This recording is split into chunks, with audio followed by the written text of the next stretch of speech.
pakikinig ng salita ng Diyos.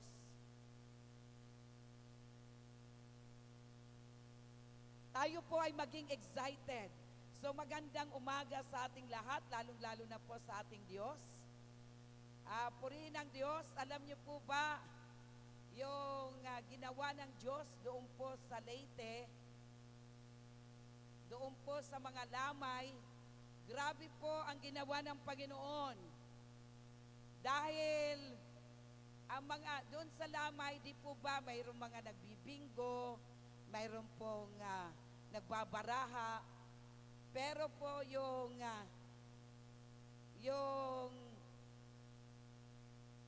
ipinahayag yung salita ng Diyos, alam niyo po, binigyan ako ng Diyos ng kalakasan, lakas ng loob, tibay ng dibdib, na sawayin silang lahat at makinig ng salita ng Diyos. Kahit na po yung mga nagiinuman ng tuba ay huminto. So ganun po ang ginagawa ng Diyos. At nakakatuwa po na hanggat doon po sa sementeryo, talaga pong ang salita ng Panginoon, lahat po sila ay nakinig po ng salita ng Diyos. Dahil hindi po ako yung mga nandun sa malayo, pinalalapit to. Sabi ko, hindi tayo magsisimula. At purihin ng Diyos yung mga iba doon na aking napagtanungan, napagpala, kung paano tayo nag-o-officiate ng libing. So, napagpala po sila. Maraming salamat sa Diyos, sa tagumpay. Kaya marami pong itinanim, maraming hinasikan ng punla ang Diyos sa amin pong mga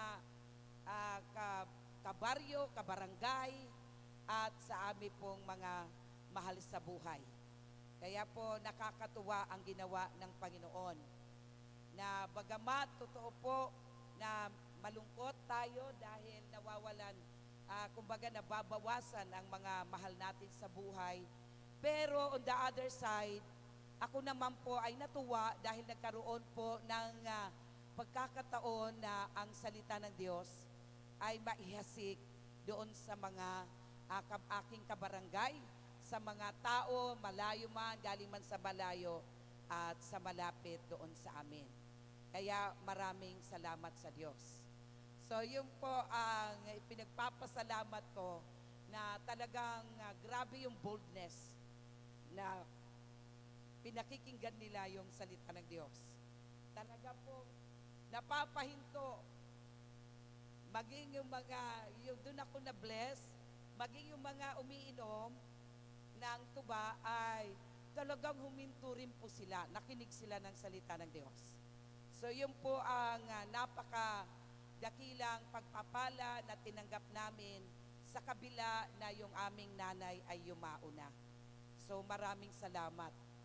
At bago po ako magpasimula, gusto ko rin po sa mga iba na hindi pa nakapakinig ng patotoo, alam niyo po talaga ang ating Panginoong Hesus nasa kanyang buhay. Dahil nung pinag-pray namin siya nung Sabado, wala nang tibok, wala na pong pulso, wala na pong BP. Sa kapangyarihan ng prayer, more than almost 3 hours na prayer, alam niyo bang nag-normal ang lahat? Na-restore, nagkaroon ng BP, nagkaroon ng pulso, at nag-normal ang lahat ng bagay. At dahil po, ang prayer ko pala, sabi ko lang extend yung kanyang buhay. So hindi ko nasabi kung ilang taon, hindi ko nasabi kung ilang buwan. Sabi ko lang extend ang buhay. So ano nangyari? After po nung nakatulog na kami, the following, yung mga more than 12 hours, nakatulog na po kami. At nung nakatulog na po kami, hindi na po ako magising. Kahit po ako tinatawagan ng aking kapatid, tinatawagan po ako, sabi niya nga mga 10 or mga 20 times, hindi pa rin ako magising. Siguro talaga po. Tapos, nung nagising na po ako, dineclared na po na patay sa kapatid ko ng doktor yung nanay ko. Pero, ang sabi niya sa amin, ipag-pray. So, purihin ng Diyos. Nung pinag-pray ko si nanay, at dami na pong beses na pinag-pray siya, na wala na siyang buhay. Pero hindi ko nakita, nung time na yon, nakita ko kasama niya ang Panginoon, ang saya-saya ng nanay ko. Nung nakita ko siya, abay, hindi na ako nag-pray para siya pabalikin ng buhay. So, yun po, kaya ang ginawa ko na lang po, nag-pray ng acceptance. So, yun po, kaya nung Thursday pa lang na talagang nakita ko rin po na hindi na kumikilos yung mata ng nanay ko. Sister Alice pala, nagkaroon din ng pangitain na ang saya-saya ni nanay ang bata. So, ini-imagine ko po pala na doon pala sa pagdating na po natin sa karay ng Diyos, hindi pala tayo matatanda. Sa mga bata na ang saya-saya niya po. Kaya para tuloy sabi ko, ang saya-saya pala sa langit, parang gusto ko na tuloy pumunta na sa langit. Pero sabi nga ng Diyos sa akin, anak, marami ka pang gagawin. So, kailangan matapos yung pinagagawa ng Diyos. So, yun po. Kaya nagpapasalamat po ako. Kasi talaga po, ako po nung talagang nakita ko ng aking, kahit nakapikit ako, binigyan ako ng vision ng Panginoon. Ang saya-saya ng nanay ko na hindi ko po, kumbaga sa we cannot compare yung joy na kasama niya ang Diyos. Kaya po, natutuwa po ako dahil yung mga nakatingin doon, maging sa probinsya, sabi nila parang natutulog lang, naka-smile pa. Yun ang sinasabi nila. At purihin ang Diyos. Dahil Kristiyano po tayo, nakakatuwa po ang ginawa ng Diyos dahil kumbaga sa boldly sinabi ko po, ganito po mag-officiate ang mga born again Christian. Sabi nila, bakit hindi dinadaan sa simbahan ng Kaya sabi ko, ito po yung ganito ang ginagawa po yung pag-officiate ng mga Christian. So may nagsabi sa akin, sabi niya, ang ganda pala. Sabi niya, ngayon ko lang naunawaan. So, yun po. Kaya maraming salamat sa ating Diyos. At napakabuti ng ating Panginoon. Isn't it that our God is great? Isn't it that our God is good? Let us give a big hand to our God. Bigyan natin ng malakas na palakpak ang ating Diyos na buhay. Hallelujah. Ngayon po, ating pong tatalakayin, I believe, hindi pa po ito na-discuss, yung pong ika-7th church na hindi pa po natatalakay dito. It is the church in Laodicea. Ito po yung the lukewarm church. Tama? So ito po yung church na discuss na po natin, yung 7 churches. At pagdating po isang linggo, bibigyan natin po ng tawag nito, sasummarize natin yung 7 churches. But this time, yung ating pag-aaralan is about the lukewarm church. Saan po natin ito makikita? Doon po sa aklat ng Revelation chapter 3. Ang kinuha ko lang 4 to 15. Pero ang katotohanan hanggang 22 po yan. Hanggang Revelation 3:14 to 22 or 15 to 21. Ano po ang sabi po dyan? Sabi po dyan sa kanyang salita, unto the angel of the church of Laodiceans, write, these things says the Amen, the faithful and true witness, the beginning of the creation of God. I know your works, that you are neither cold nor hot. I could wish you were cold or hot. Yan ang sinasabi ng salita ng Diyos. Sige nga po, sabay-sabayin natin, sabay-sabay tayong basahin ang talatang ito. Sige po, 1, 2, 3, go! Unto the angel of the church of the Laodiceans, write, this thing says the Amen, the faithful and true witness, the beginning of the creation of God. I know your works, that you are neither cold nor hot. I could wish you were cold or hot.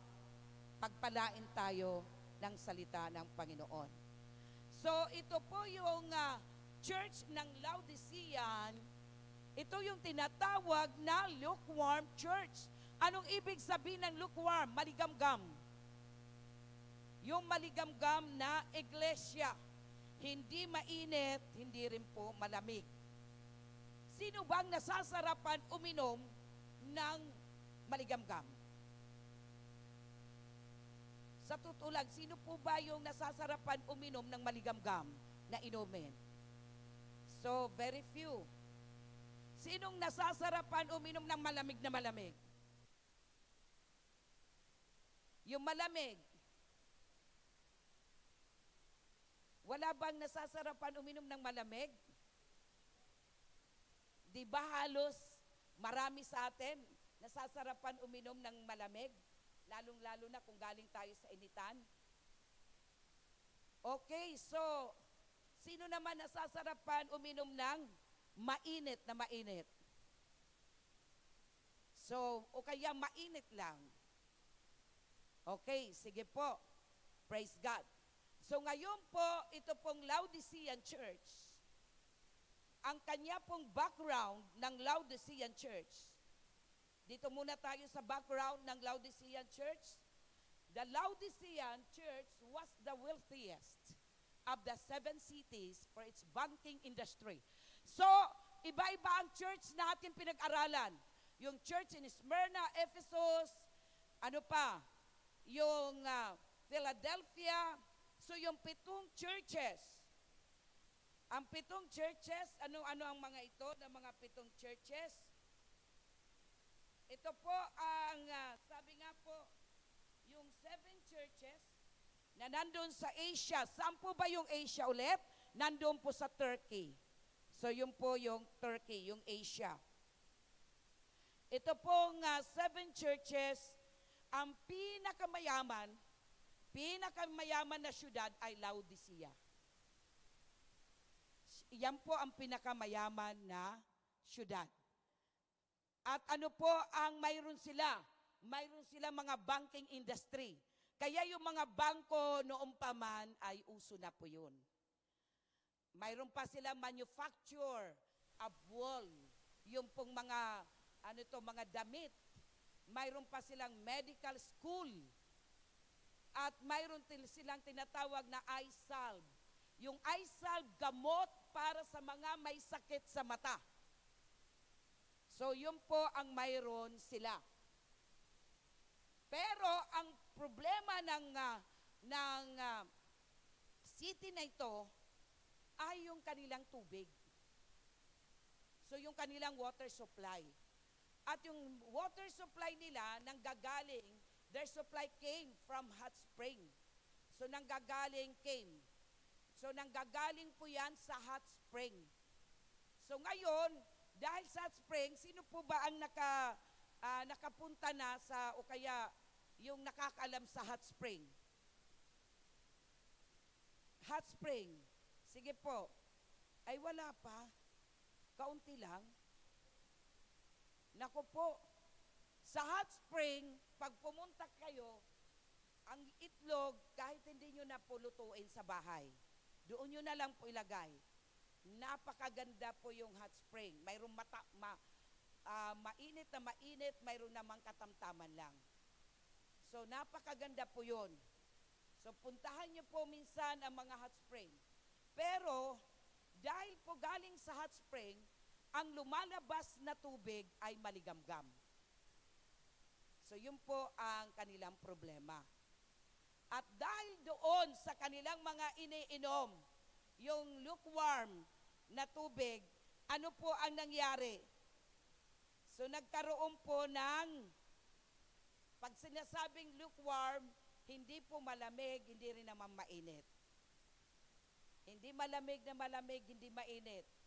Ano po ba yung maligamgam sa Tagalog? So, ito po yung sinasabi sa atin. So, dahil po doon, alam nyo po, yung mga mananampalataya doon, yung believers, nagkaroon sila ng bland. Kumbaga, sumang-ayon na rin ang kanila pong pananampalataya sa Diyos. So nagkaroon po ng bland as the water came into the city. Kung sila ay naging maligamgam ang kanilang mga iniinom, ganun din po ang kanilang naging pananampalataya. Hindi na sila mainit na mainit at hindi rin po sila naging malamig na malamig. So ganun po ang nangyari sa kanila. Kumbaga, umayon sila sa takbo ng kanilang mga iniinom na tubig. Umayon ang kanilang pananampalataya. At alam niyo po ba mga kapatid, pag ikaw ay maligamgam, kapag ikaw ay hindi mainit, kapag ikaw ay hindi po malamig o mainit, mayroon sinabi ang Diyos, isusuka ka niya. Ayaw ng Diyos na ikaw at ako ay hindi po mainit na mainit. Ayaw niya ng maligimgam na Kristiyano. Ayaw niya yung malahinga na Kristiyano. So, kahit anong mangyari, dapat ating pong pagsikapan na bilang Kristiyano, kailangan nananatili yung init ng ating, there is a fire in our faith to God. Dapat nananatili yung apoy.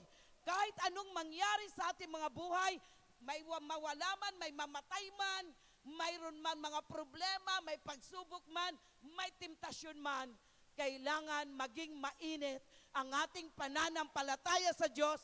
Otherwise, kapag ikaw ay malahinga o maligamgam, isusuka ka ng Diyos.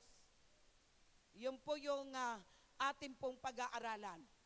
Kaya po sa oras na ito, gusto ng Panginoon na huwag tayong umayon ng takbo. Katulad sa mga panahon ngayon, alam niyo po, ang panahon ngayon, marami po ang tao na busy, gusto nila pleasures. Nung kami ay nung habang nag-aantay ako sa mga kapatid ko, God allow me na maranasan ko yung, ano nga ba yun? Yung, sa cruise ship. Nag-cruise ship po ako. At alam niyo po, nakita ko mga tao doon matatanda, may wheelchair pa. Grabe! Kasi yung cruise ship, para palang hotel, para palang nandun ka sa mall, sa laki ng barko, up to 19th floor. Imagine nyo po yan. 19th floor. Ang daming kainan. Grabe kung ang kainan doon.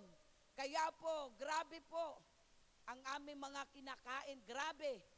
So, pero nakita ko po doon, may matanda, pero maraming matanda doon. Mayroon pang dinadala sa wheelchair. Nakita ko po na ang kanilang kaligayahan ay nandoon sa mga paglalaro ng, ano po yun? Yung mga casino, mga, ano pa ito? Basta lahat, mga sugal, iba-iba yung nandoon. At nakita ko, sabi ko, ganito lang pala ang mga buhay ng tao. Totoo po, mga kasiyahan, maraming alak, marami po, kumbaga sa panay pleasures. Pero mga kapatid, nakikita ko po, sabi kong ganon, maging yung mga kasama ko, nakikita ko rin sila, nararamdaman ko rin, na hanggang gabi, tapos ano ang mangyayari? Siyempre, mawawala ang prayer life. Pero, purihin ang Diyos. Alam niyo po, yung time na yon, yung po ay ginamit kong oras para ako makipagniig kay Lord.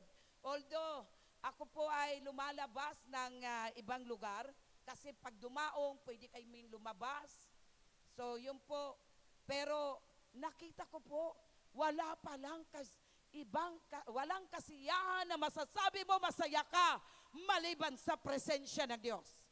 Yun po ang aking naranasan. Na talaga pala ang lahat ng mga kasiyahan na yan, hindi natin pwede ipagpalit sa presensya ng Diyos. nandoon talaga yung tunay na kaligayahan sa presensya ng Diyos. Kaya nagpapasalamat po ako na pinaranas sa akin ng Diyos habang nag-aantay sa burol ng aking nanay. Sabi ko, ang galing ni Lord. Dahil po, bago po ako, kanabukasan, Monday, lalakad na kami, papuntang Singapore. Doon kami sasakay ng barko na malaki. Pagkatapos, nanay ko, before Sunday pa lang, namatay na. Yun po ang nangyari. At purihin ng Diyos dahil po, sabi po ng St. Peter, bawat araw magbabayad kami ng 3,000 per day para ilagay si nanay sa freezer. Pero pray na naman ako. Sabi ko, Lord, huwag mo naman kami pagastusin. So sabi nila, walang bakante. So yun po, dahil walang bakante, it is not our fault. So in short, hindi na kami pinagbayad ng 3,000 per day. Napakabuti ng ating Diyos. Kaya po mga kapatid, so ngayon po, patuloy natin pong tutunghayan. Tingnan muna natin yung verse 14. Yung verse 14, sige nga po, pakitunghayan natin yung verse 14. Ano po ang sabi po doon ng salita ng Diyos? Sabi niya, unto the angel of the Lord of the Laodiceans.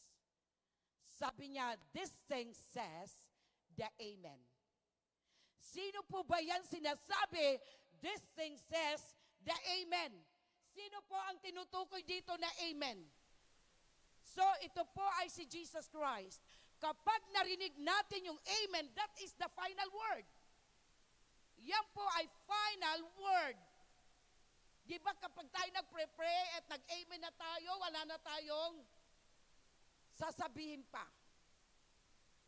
So yan po ang sinasabi diyan, Jesus Christ is the final word. Kaya po tinatawag po siyang Amen. So kapag pala tayo ay nag-agree in prayer at sinasabi natin Amen, atin pong dapat maunawaan na sinasabi po natin na nag-amen tayo, that is the final word and it refers to our Lord Jesus Christ. And our Lord Jesus Christ, He is the faithful, siya yung matapat at totoo na witness. At siya rin po ay creator. Siya po yung manlilikha. Si Jesus Christ, hindi po ordinaryong tao. Bagamat siya'y nagkatawang tao, pero hindi siya nanatiling tao dahil hindi siya ordinaryong tao. Hindi po katulad natin. So si Jesus Christ is also the creator. Siya yung manlilikha. Kaya si Jesus Christ, He is the final word. Kaya pala, sabi po sa John 1, verse 1, in the beginning was the Word. So sinong Word na tinutukoy doon? Si Jesus Christ. And the Word was with God. And the Word was God. Kaya tayo, kapag tayo ay nakikinig ng salita ng Diyos, and we believe that the Word of God is Jesus Christ, kailangan we should really pay attention, we should really give time hearing the Word. Because the Word itself is our Lord Jesus Christ. Ang salita mismo ay Diyos. At tinutukoy diyan ay si Jesus Christ. Palakpakan nga po natin ang ating Panginoon. Glory to God. Hallelujah. So ngayon po, yun po yung sinasabi sa verse 14. So this time, tingnan naman po natin, isa-isahin natin, purihin ng Diyos, isa-isahin natin, ano yung characteristics of a lukewarm believer. Ano yung makikita natin na katangian o mararanasan natin sa ating mga buhay that we can say to ourselves, even to other people or other believers, na masasabi natin, yan ay malahininga na ang buhay spiritual niya. Ano ang makikita nating characteristics?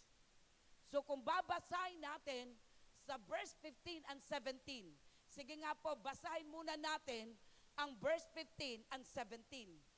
Bago po tayo dumako po, isa-isay natin yung mga katangian ng mga malahinga na mananampalataya ng Diyos. At itong mga malahinga o yung pong maligamgam na mga Kristiyano ay ito po yung mga isinusuka ng Diyos. So ano po ang sabi po sa verse 15? Sabi po dyan, I know your works. Alam ko ang iyong ginagawa. Kaya tayo lahat lantad sa harapan ng Diyos ang mga ginagawa natin. Kaya po mga kapatid, kahit na po ako bilang lingkod ng Diyos, mayroon akong pinagdadaanan na temptasyon. Pero grabe po ang pagpipigil ko sa sarili na kahit anong mangyari, hindi ako bibigay. Dahil alam ko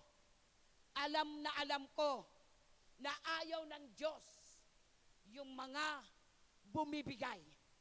Ang gusto ng Diyos ay nagnanatiling matatag, matibay, malakas ang determinasyon. So ano po ang sabi po sa Revelation 3 verse 15? Sabi niya, I know your works. Kaya lahat ng ginagawa natin araw-araw, alam ng Diyos. Pangitang-pangita niya. Kahit nagawin natin ng sekreto, alam na alam niya.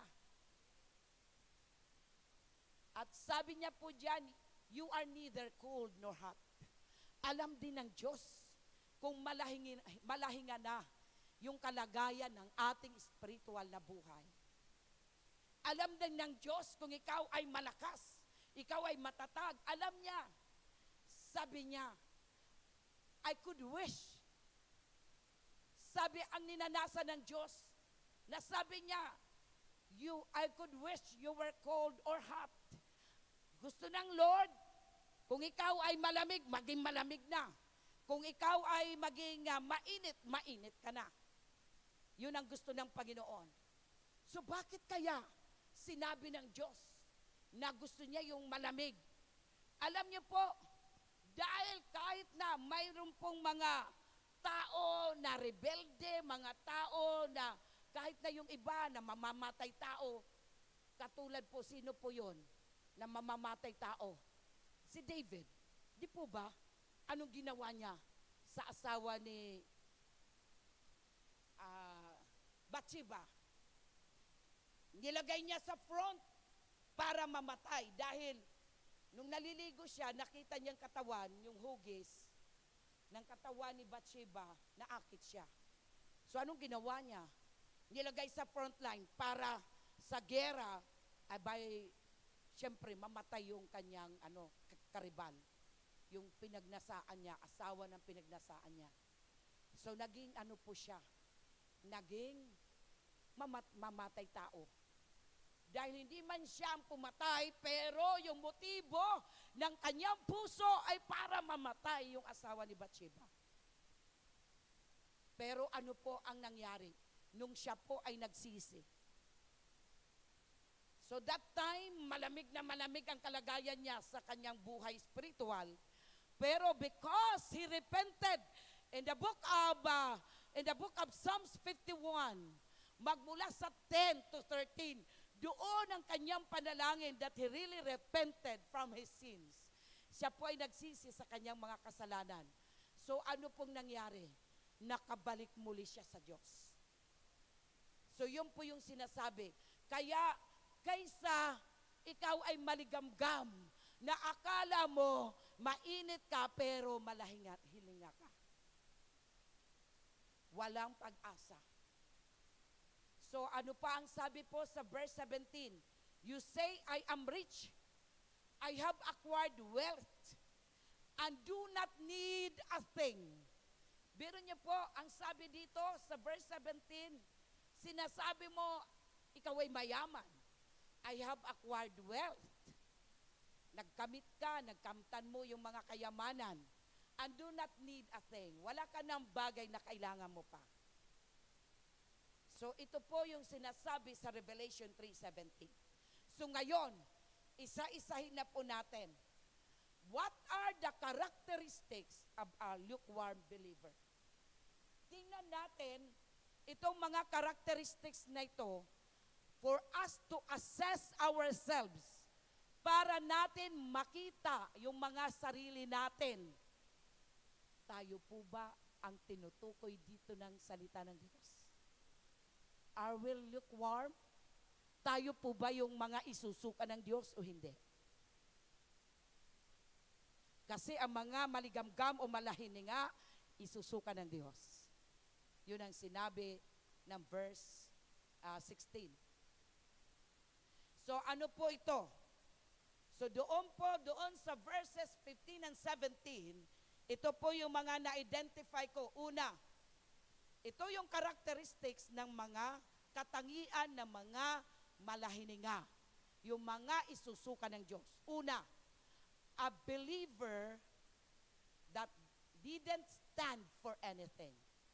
A believer that didn't stand for anything. Lagyan mo ng that.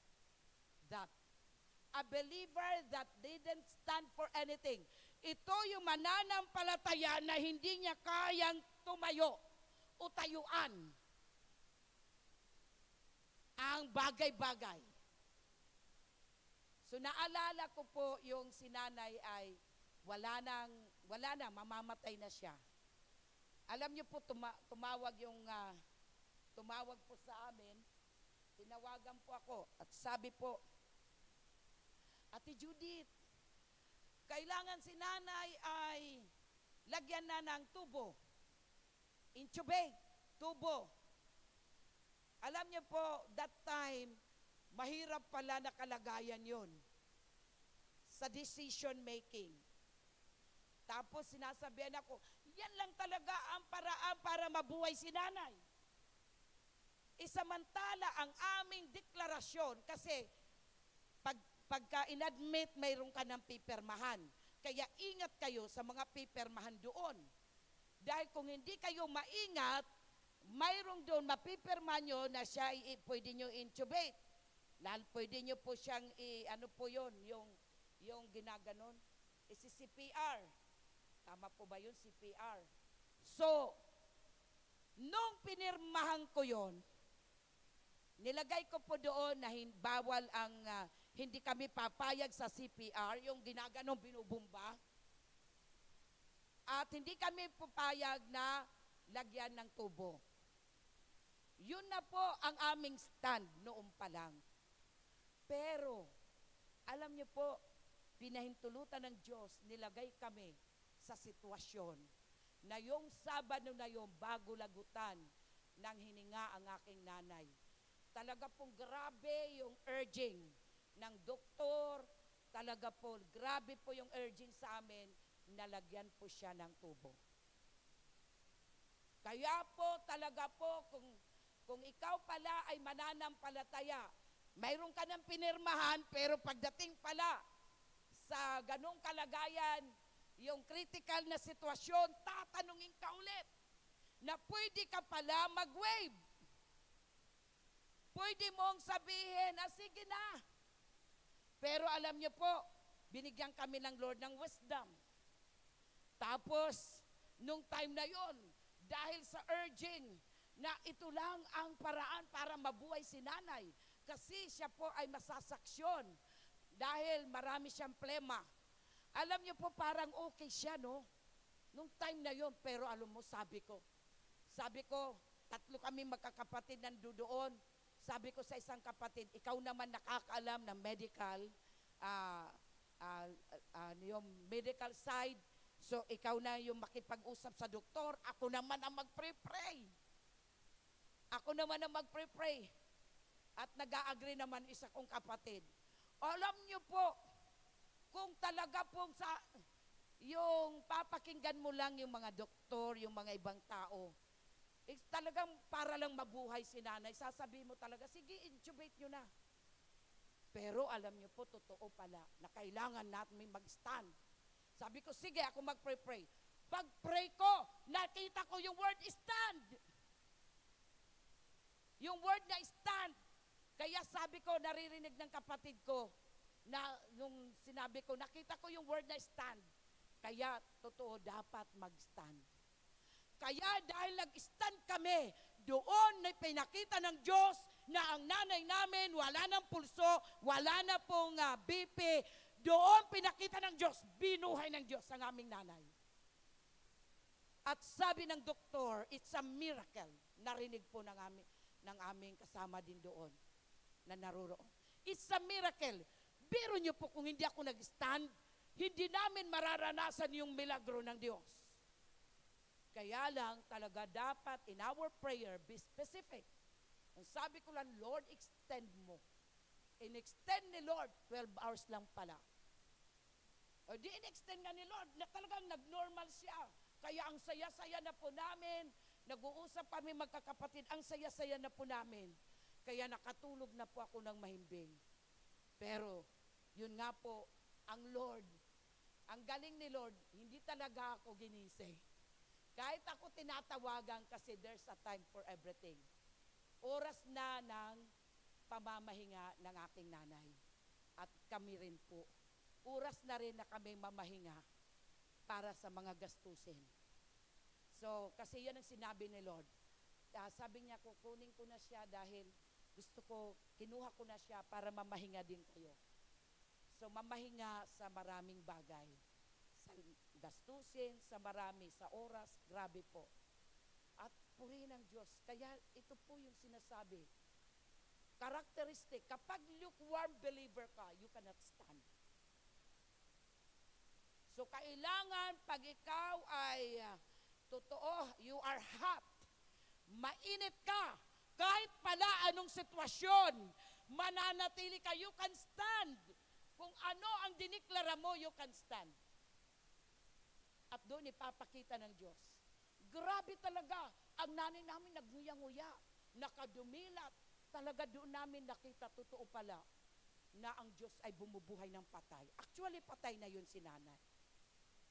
Clinically, patay na siya. Tinanggalan na siya actually ng mga gadget.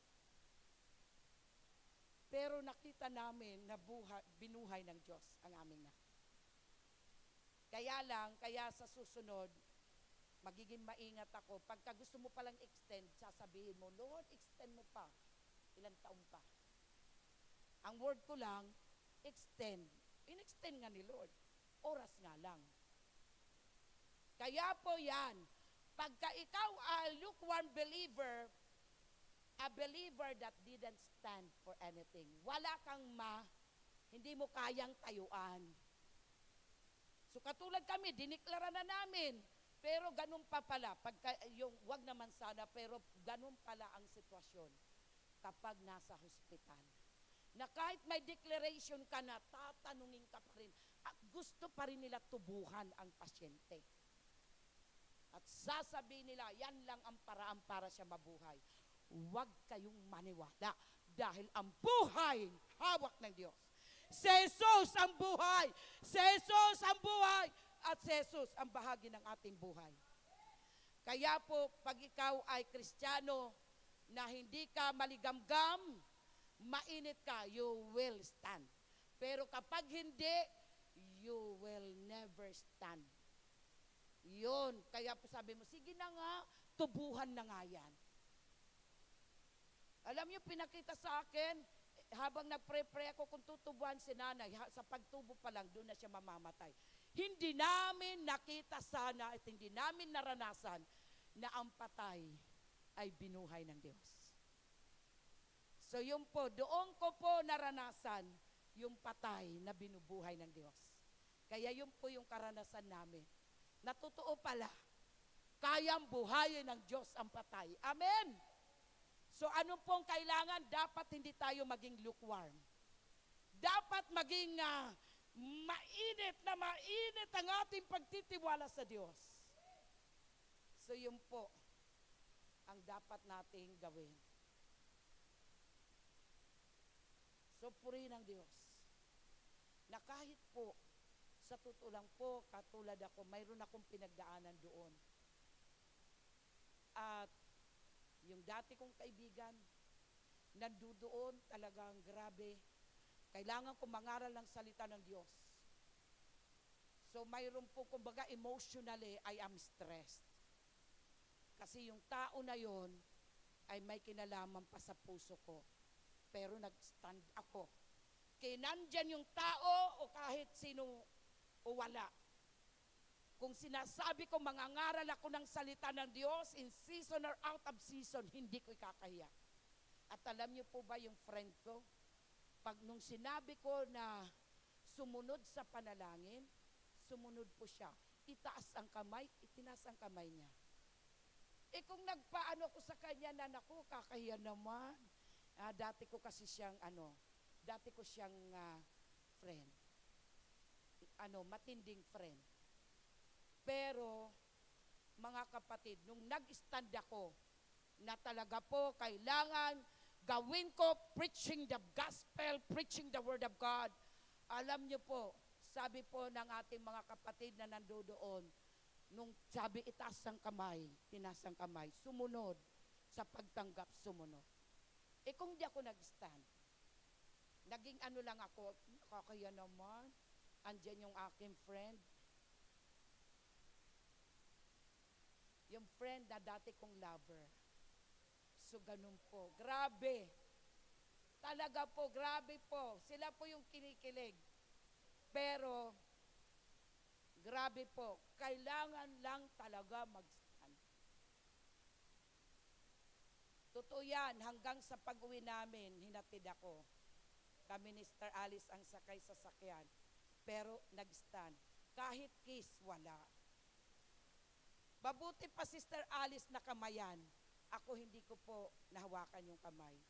Yung po, talaga po, kaya sabi ko po, nagpapasalamat ako sa Diyos na totoo pala, kapag ikaw ay mananampalataya na hindi ka maligamgam, you can stand. Kahit anong pagsubok, kahit anong sitwasyon, kahit anong mga temptasyon, you can stand. Amen?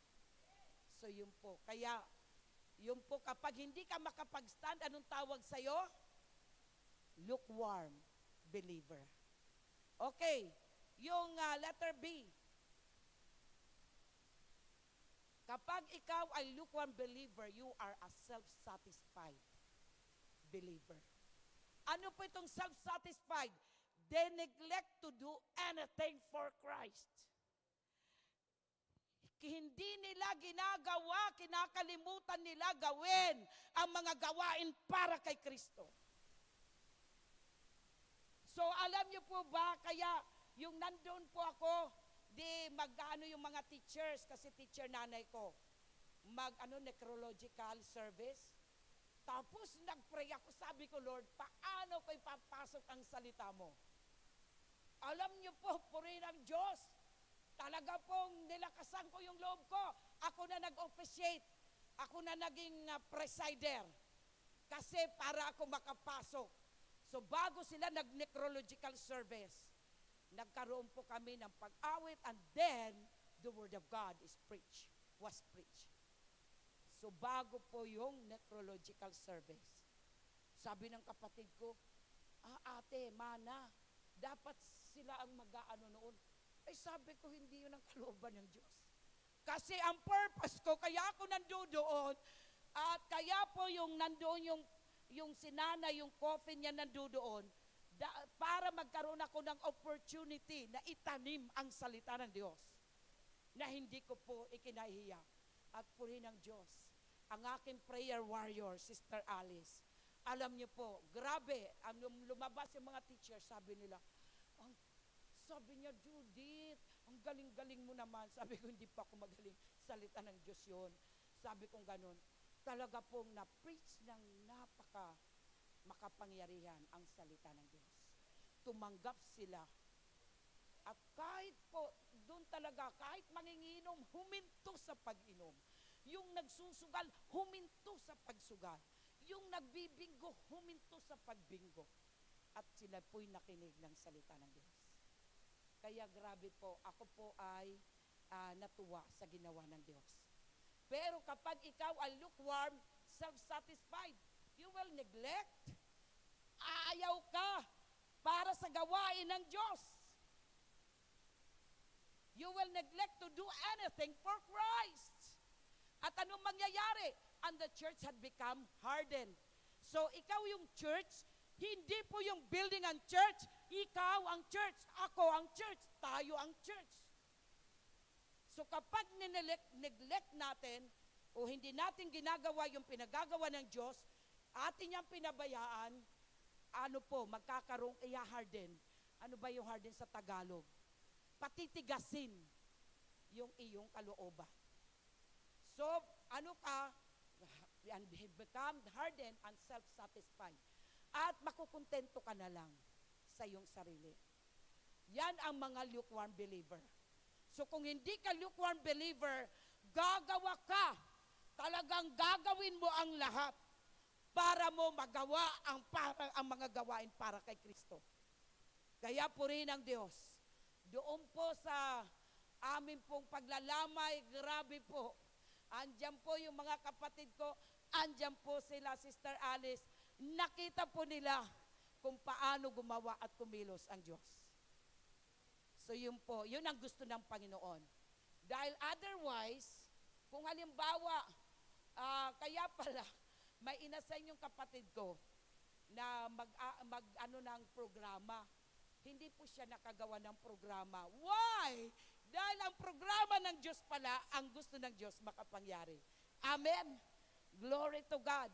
Kaya po, tayo po na mga Kristiyano, wag po tayo pagka lukewarm believer ka, sabi mo self-satisfied, okay na yan. Okay naman na buhay ko. Okay naman na ang kaming kabuhayan. Okay na yan. Kahit hindi na ako gumawa ng gawain ng Diyos. Okay na ako. Marami na akong pera, marami na akong mga ari-arian, marami na akong marami ka sa maraming bagay. Pero, pag nineglect mo yung gawain para sa Diyos, katulad nito, gawain ito sa Diyos, yung pagpunta mo dito, nagbigay ka ng oras, nagbigay ka ng panahon, ibig sabihin, hindi ka pa maligamgam. Hindi ka isusuka ng Diyos. Amen? Sige nga po, pumalakpak ang mga hindi isusuka ng Diyos. Glory to God. Glory to God. Next, ano pa yung mga characteristics? Self-sufficient. So, self-sufficient. Ito po yung some believers falsely assume. Nagkakamali sila, ina-assume nila na having lots of material possessions is a sign of God's spiritual blessing. So, ito yung mga tao na sabi mo, self-sufficient, hindi mo na kailangan yung iba. Hindi mo kailangan yung tulong ng iba kasi marami ka. Marami kang pera, marami kang ari-arian, marami ka sa lahat ng bagay na kinakailangan mo sa buhay. So, yun po yung sinasabi, self-sufficient. Kaya sabi mo, hindi ko na kailangan ng Diyos. Naalala ko po yung a rich fool man na sinabi ni Jesus Christ. Nagtatanong siya, ano pa bang gagawin ko, Lord? Nasunod ko na lahat. Ang sabi ng Diyos sa kanya, ng Panginoong Sus, ibenta mo lahat at pamigay mo sa mahirap. Tumalikod na po siya. Mayaman po siya. So yun po. Kaya, mga kapatid, dapat po, ito po yung mga self-sufficient. What they see and buy is more valuable than what is unseen and eternal. Ito po yung self-sufficient, yung mga binibili nila, mga nakikita nila, ay yan ay mahalaga sa kanila. Hindi nila nakikita na mas mahalaga ang hindi nakikita. Sino bang hindi nakikita? Ang Diyos. Ano ba yung eternal? Yung ating buhay. Na dapat pag namatay ka, yung katulad sa kamatay ng aking nanay na talaga, nakita ni Sister Alice, naging bata, so pag namatay pala tayo, hindi tayo matanda. Kahit ilang taon tayo, hindi tayo mukhang matanda tingnan. Batang-bata tayo tingnan. So wala po, kaya walang kulubot na mukha sa langit. Amen! Hallelujah! Kaya po mga kapatid, yun po yung gusto ng Diyos ipaalam sa atin, na ang valuable, ang mas mahalaga, yung hindi natin nakikita. Sino ulit ang hindi natin nakikita? Ang ating Diyos. At yung eternal. Yun dapat ang binibigyan natin ng pahalaga, value. We should value the things which are unseen and with the things which are eternal. Yung pang walang hanggan. Kaya po ako, mga kapatid, sa tutulan po, kahit nandun yung aking friend, grabe po, hindi po ako nahiya. Kaya sabi nila, nakatingin daw sa akin, talagang preach lang ako ng preach ng salita ng Diyos dahil hindi naman siya pang-eternal. Ang pang-eternal ko, ang ating Diyos. Amen! Ang aking pre-preach ay pang-eternal. Yun dapat, dun siya makinig at nakinig nga po. Hallelujah. Glory to God. Ganun po ang gusto ng Panginoon. At wealth, luxury, and ease. Yung buhay na paisi-isi, magaan ang buhay. Sabi niya, can make people feel confident, satisfied, and complacent. Ano ba yung confident? Tiwala. So, ang kayamanan, luxury, ano ba yung luxury na yan sa Tagalog? Yung mga luxurious. Tagalog, ano? Karangyaan. Yun.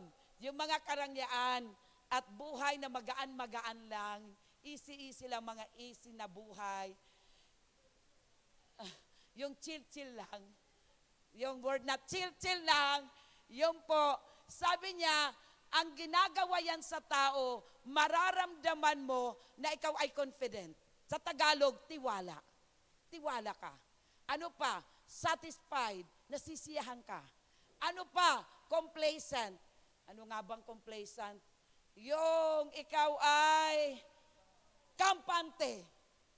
Yun po.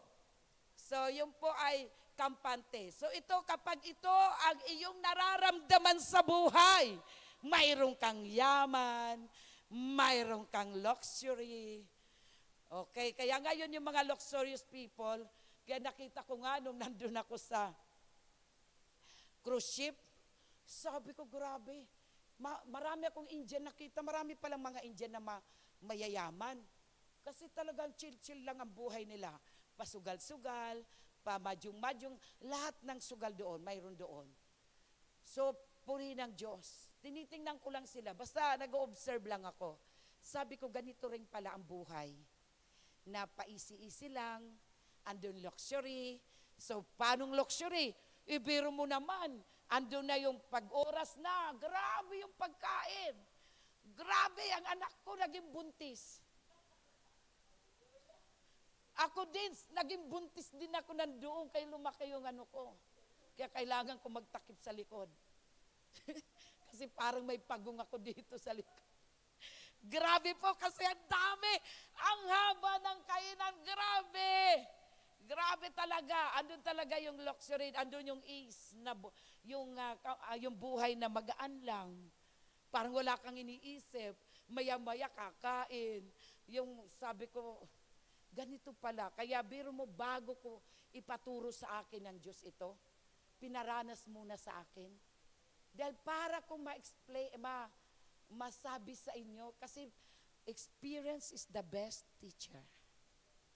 Ang dami, alam niyo po sa barko, siguro mga 5,000 kami. Imagine niyo po yun, na para kami, talagang ang daming tao. So yun po, kaya mga kapatid, ito po, ulitin ko po, yung yaman, wealth, luxury, and ease can make people feel confident. Yun po ang nararamdaman, mayroon kang tiwala. Kaya nagkakaroon ka ng tiwala sa sarili. Ano pa? Satisfied na ikaw ay nasisiyahan na at ikaw nagiging complacent. Ikaw po ay, ano nga ba ulit complacent? Kampante ka lang. Ito po yung nararamdaman ng mga lukewarm believer. Pag ito ang nararamdaman mo sa buhay, ibig sabihin, may pagkakataon, isusuka ka ng Diyos. So dapat hindi po tayo kampante. Ano pong gagawin natin? I-preach natin ang salita ng Diyos. In season or out of season. Kahit na marami tayong, biro mo, mas mainam, mayaman ka na, Andun na sa yung luxury, andun na po yung magaan na buhay, nagpre-preach ka pa ng salita ng Diyos. Grabe! Talagang langit ang ipagkakalob sa iyo ng Diyos. Amen? So yun po ang gusto ng Panginoon. So yan, kapag yan ang nararanasan ninyo, mache-check nyo na yung sarili ninyo. Yung ang buhay nyo pa-chill-chill lang, abay, handa kang isuka.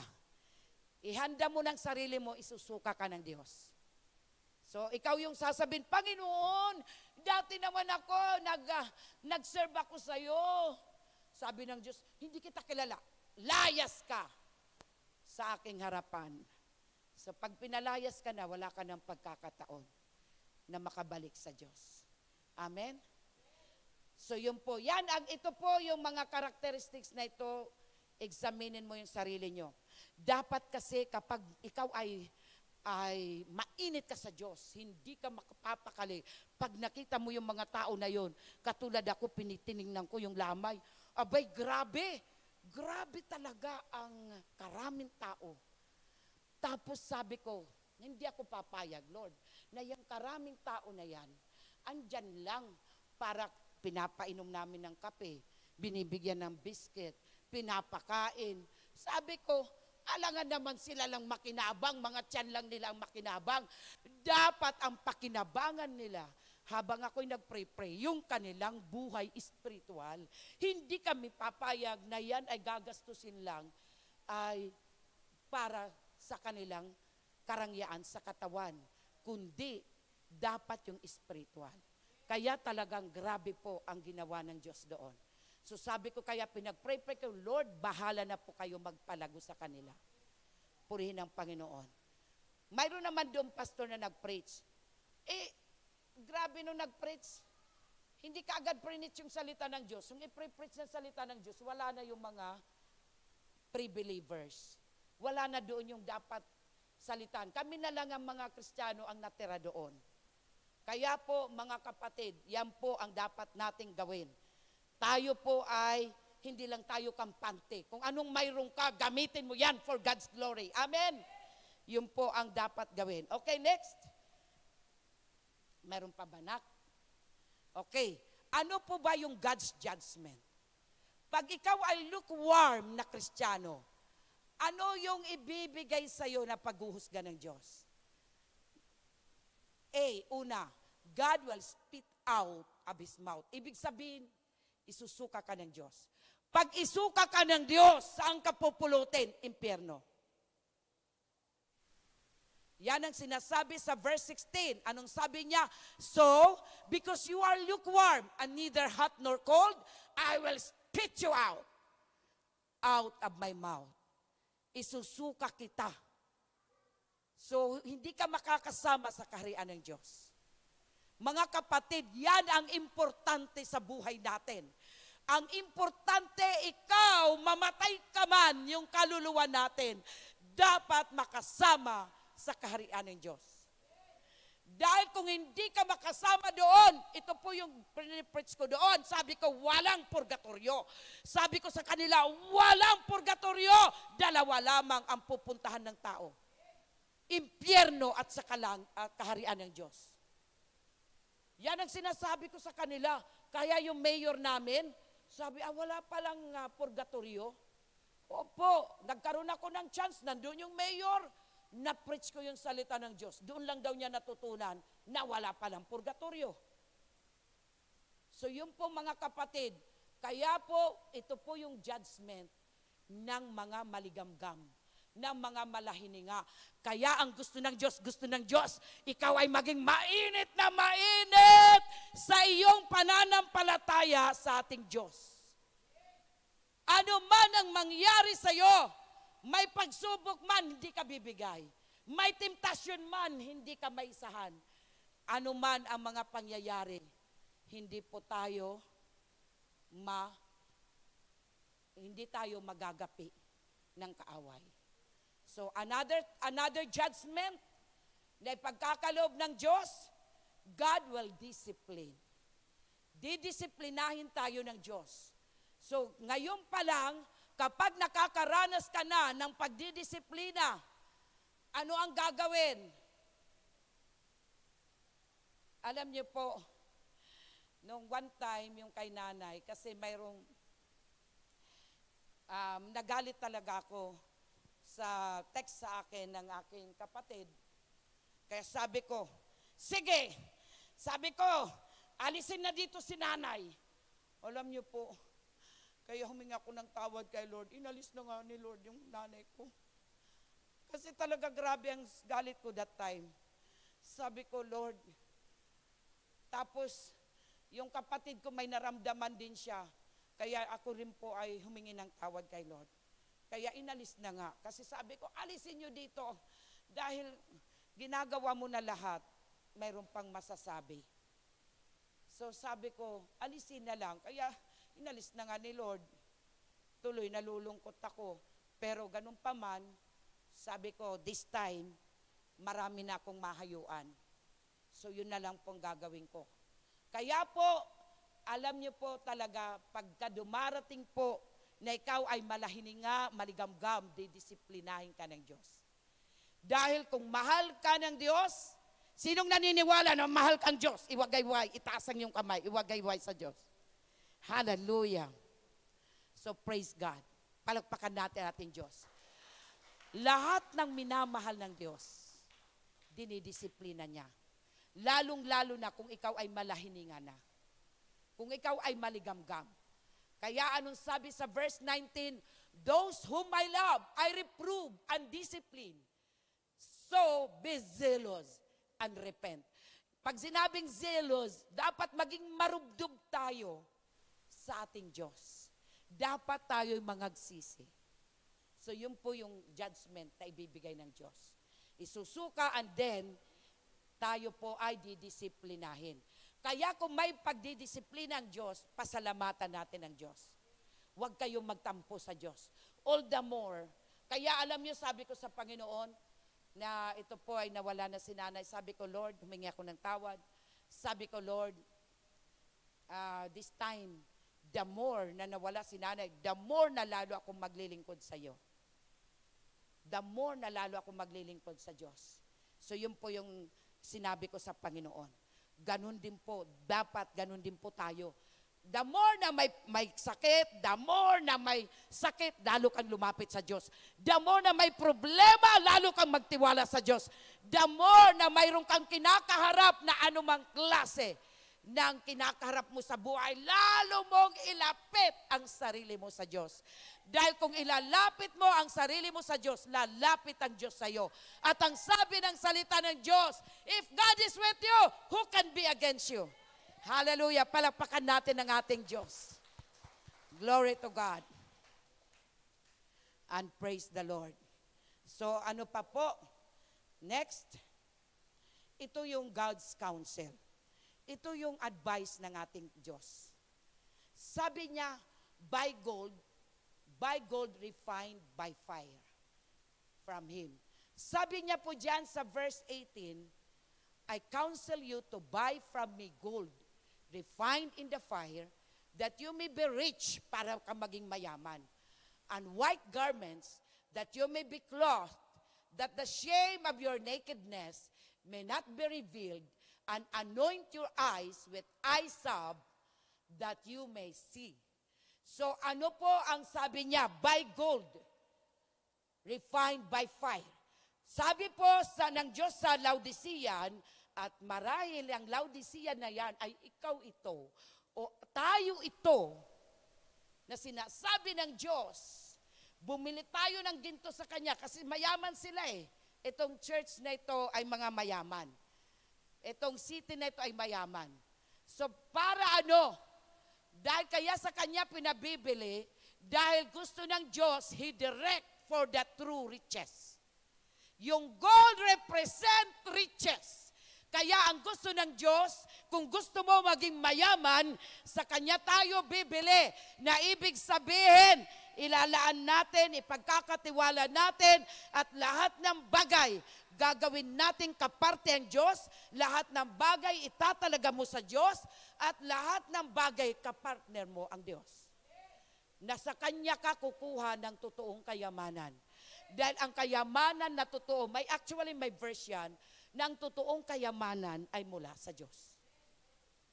Yung kayamanan dito, iiwan yan pag namatay. So kahapon lang kami magkakapatid, nag-meeting kami para pag-usapan yung mga lupa-lupa dyan. Pero yan, tingnan nyo, iiwanan. Kahit anong mayroon ka, kahit gaano ka karami ng pera, ari-arian, lahat yan iiwanan. Kaya sabi ng Lord, bumili ka sa akin. Sinabing gold refined by fire. Pag sinabing refined by fire, sa kanya ka humingi. Lahat ng bagay na pag sinabing refined by fire, ito po ay nagdadaan sa mga pagsubok. Ito po ay nagdadaan sa mga temptasyon. Ito po ay dadaan sa sa lahat ng uri na aalisin, tatanggalin ang hindi para sa Diyos sa buhay natin. So purihin ang Panginoon. Kaya po katulad ako, nung pagdating ko doon, talaga pong nagulat po ako. Sabi ko, Lord, bakit andito pa rin itong pagsubok na ito? Hindi pa rin naalis. Kasi sabi ko, tingnan nyo, sabi ko ang Lord, patas ang Lord. Ako po ay umiyak ng umiyak dahil hindi umuwi yung asawa ko, namatay nanay ko. Pero alam nyo po ba, pagdating ko naman doon, yung boyfriend ko dati, yan talagang boyfriend ko, siya naman ang pumuno. Siya yung nandoon, siya po yung nagdala sa amin sa libingan, siya rin po yung nagdala sa amin sa airport, pauwi. Pero hindi naman ibig sabihin na magkakasala ka. Sabi ko, ang galing talaga ni Lord. Iyak ako ng iyak kasi sabi ko, Lord, bakit naman di umuwi asawa ko? Inaasahan ko sa ganito. Huling pagkakataon. Hindi niya po nakita nanay ko. Nasa US siya. Tapos di ko akalain, ayun naman, mayroong tao na para yung aking lungkot, lumbay, ay dinala niya sa bahay. Kaya kilig na kilig sila sa mga kapaligiran ko, lahat. Tapos, mga kapatid, ano po, sabi ko, ang nakita ko kay Lord, sabi ko, Lord, balansyado ka. Balansyado ka. Hindi na yan ng Lord na magkasala ko. At ano pong ginawa ng Lord? Talaga po, tinitingnan ni Lord na ang tunay na kayamanan siya. Ang tunay na ang nagkakaloob ng mabuting bagay siya. Ang lahat ng perpektong bagay siya. Kaya wala po tayo dapat ipangamba sa ating buhay. Amen? At ano pa yung sumunod? Letter B. White robes or garments. Ano po yung garments po dyan o robes na sinasabi niya? Para kayo ay bumili ng white robes. Dahil ang Panginoong Jesucristo ang righteousness. Siya yung ating katuwiran. So yun po ang gusto ng Diyos, na tayo po ang gawin natin na kasuutan ng katuwiran, walang iba kundi si Jesucristo. Kaya po nasusulat na Jesucristo ay namatay na walang kasalanan para ang kanyang katuwiran ay maging katuwiran natin. At ang ating kasalanan ibinigay natin sa kanya. At yung I-sub, letter C, yung I-sub, ito po, kasi yung I-sub na yon, doon po sa Laodicean, yan po ay gamot sa mata. Marami po ang ginagamot. Pero ang sabi ng Panginoon, sa kanya tayo kumuha ng gamot. Bakit po yung mata? So that they could see the truth. Para nila makita ang katotohanan. Kaya po, mga kapatid, dahil ang katotohanan, ang sabi nga po, the truth shall set us free. Ang katotohanan, sino ba ang katotohanan? Si Jesucristo. Si Jesucristo ang magpapalaya sa atin. Amen? Yun po, palakpakan natin ang ating Diyos. Next. Hallelujah. Sige, i-ano na natin yan. Next na. Okay, punta tayo sa yung kanina, Luke. Luke 24:16. Kaya nga po sabi, but their eyes were restrained so that they did not know Him. Kaya po ng Diyos na tayo po ay hindi makakita. para hindi natin, katulad yung nangyari noon sa mga Israelites, nung mga Pharisees, mga priests, nung nandito si Jesus Christ, hindi po nila nakikita yung ginagawa ni Jesus Christ. Bagamat na nakikita nila, pero yung totoong ginagawa ni Kristo hindi nila makita. Pero ang nagbibigay din po para buksan ang ating mga mata ay ang Panginoong Kristo. Para natin makita ang kanyang kalooban. Hallelujah. Next. Ano pa ang gagawin natin? Ang sabi ng Panginoon, repent. Sa Revelation 3:19, ang sabi niya, so be zealous. Pag sinabing zealous, maging marubdob ang pagnanasa natin sa Diyos. Kung ikaw ay marubdob ang pagnanasa mo na magkaroon ka ng pera, magkaroon ka ng mga sasakyan, magkaroon ka ng mga bagay-bagay, higitan mo pa ang pagiging marubdob mo sa ating Diyos. Higitan mo pa, kasi yan po ang pangwalang hanggan. Kung ano ang gusto mong maging marubdob ka, kaya nga po, nagtatrabaho ka, lahat ginagawa mo, para lahat makamtan mo ang mga bagay-bagay na yan. Pero ang gusto ng Diyos, sabi niya, be zealous, maging marubdob ka sa iyong pagtitiwala sa Diyos, sa iyong pananampalataya sa Diyos, maghumingi ka ng apoy na sa iyong pananampalataya sa Panginoon at pagsisihan mo. And then, yun po yung sinasabi sa Revelation 3:19. And letter A, last na ba ito, anak? Hindi pa. May isa pa. Letter E, hear and listen. Pakinggan mo. Pakinggan mo. At pag sinasabing listen, pagbulay-bulayan mo yan. Yung napakinggan mo ngayon na salita ng Diyos, pagbulay-bulayan mo. And then, open the door of your heart. Buksan mo ngayon ang puso mo. Ano ang bubuksan mo? Na ikaw ay, sabi mo, ayoko maging, ano po? Ayoko maging maligamgam. Ayoko maging malahininga. Bagkos, gusto ko maging mainit sa pananampalataya sa Diyos. At ano pang gagawin? Have fellowship with God. So paano tayo magkakaroon ng fellowship sa Diyos? Yun talaga ang gusto ng Diyos, yung fellowship sa Kanya. Ano po? Paano tayo nagkakaroon ng fellowship sa Diyos? Sa Kanyang salita. Ito po, basahin nyo ito araw-araw, and then, manalangin kayo. Maya-maya kayo manalangin. Yan po ang fellowship. Makakaniig natin ang Diyos. And last, mayroon pa ba? Okay. So ano yung God's promise? Ano ang pangako ng Diyos? Kapag hindi tayo magligamgam, ano po ang mangyayari sa atin? There is a place in God's throne. Mayroon kang lugar sa trono ng Diyos. Sino po ba gusto doon sa trono ng ating Panginoon? Itaas ang kamay. Iwagayway. This is our declaration. Gusto nyo ba na kapag ikaw at ako ay namatay, doon ka sa trono ng Diyos? Praise God. Palakpakan natin ang ating Diyos. Sabi po sa Revelation 3:21, to him who overcomes, I will grant to sit with me on my throne. So makakapiling na po natin ang Diyos. Amen? Kaya pala, di ba katulad yung ipinakita na vision sa aking nanay, kasama niya ang Diyos. So yun po pala ang pangako ng Diyos. To him who overcomes, I will grant to sit with me on my throne, as I also overcame and sat down with my Father on His throne. So kung ikaw gusto mo, nagnanasa ka, na ikaw ay makasama ng ating Diyos, kailangan mapagtagumpayan natin. Ano dapat ang mapapagtagumpayan natin? Yung pagiging maligamgam. Ano dapat ang naisin natin? Dapat maging mainit ka sa iyong pagmamahal sa Diyos, pananampalataya sa Diyos, pagtitiwala sa Diyos, at sa iyong paglapit sa Diyos. Yan dapat ang ating mapagtagumpayan araw-araw. Amen?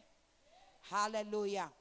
So ngayon, mayroon akong tanong bago ako magwakas.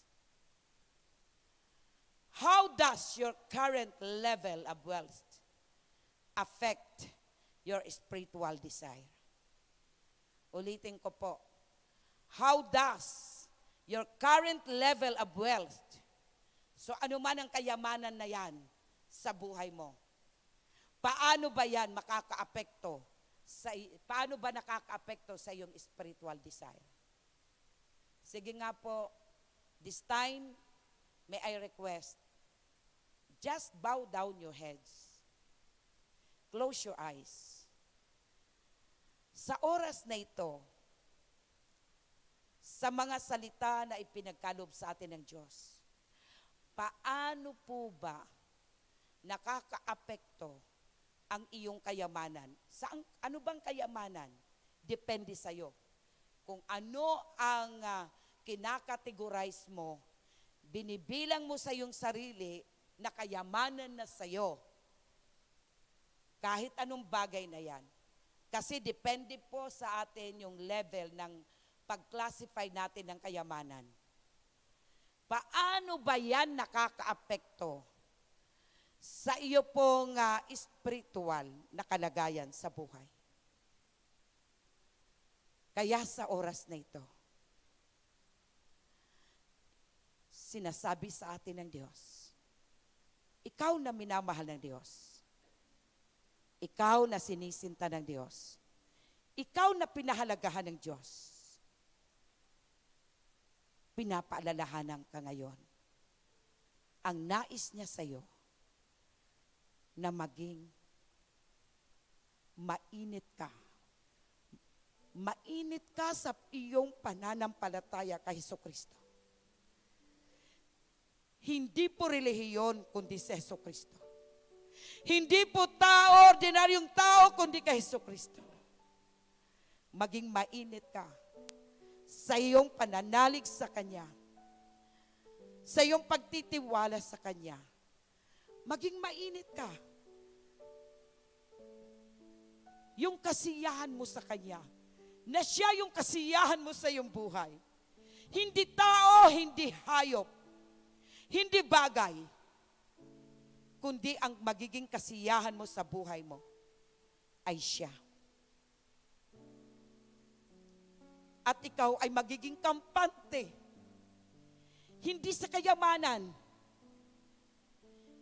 hindi kung ano ang narating mo sa buhay, hindi kung anong mayroon ka, kundi magiging kampante ka dahil mayroon kang relasyon. May Jesucristo ka sa iyong puso. May Jesucristo ka na siyang nagsabi sa iyo, hindi ka iiwan, hindi ka pababayaan. Ang presensya niya ay palaging sariwa. Pagmamahal niya palaging sariwa. Ang presensya niya ay 24/7. Hindi nagmamaliw. Kaya sa oras na ito, sige, habang nandiyan ka nakaupo, isipin mo ang iyong sarili. Ikaw ba yung sinasabi na maligamgam? Ikaw ba yung isusuka ng Diyos? Ikaw ba yung didisiplinahin ng Diyos? Kaya sa oras na ito, ayaw ng Diyos na disiplinahin tayo. Gusto niya nararanasan natin yung mga biyaya at maraming pagpapala sa ating mga buhay. Kaya sa oras pong ito, ang sabi niya po sa atin, ang payo niya sa atin, repent, be zealous. Magkaroon ka ngayon ng marubdob na paglapit sa Diyos. Hallelujah. Sige po, this time tumayo po tayo. Sige po, awitin natin yung awit na ito.